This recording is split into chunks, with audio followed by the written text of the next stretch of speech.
మహాశివరాత్రి వార్షిక బ్రహ్మోత్సవాల్లో భాగంగా ఆనందరాత్రిని పురస్కరించుకుని శ్రీకాళహస్తీశ్వర ఆలయంలో నిర్వహించిన శివకామసుందరి సమేత నటరాజస్వామి కళ్యాణోత్సవం ఆద్యంతం రమణీయంగా సాగింది.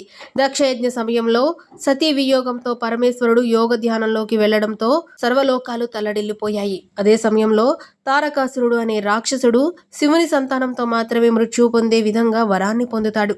శివునికి సతీదేవి లేదని, వివాహం జరగదని తలచిన తారకాసురుడు తన వికృత రూపం చూపుతాడు. అదే సమయంలో స్కందుని ధ్యానంతో పార్వతీదేవి హిమవంతుని కుమార్తెగా జన్మించింది. ఆ సమయంలో నటరాజస్వామికి శివకామసుందరికి దేవతలు ఘనంగా వివాహం జరుపుతారు.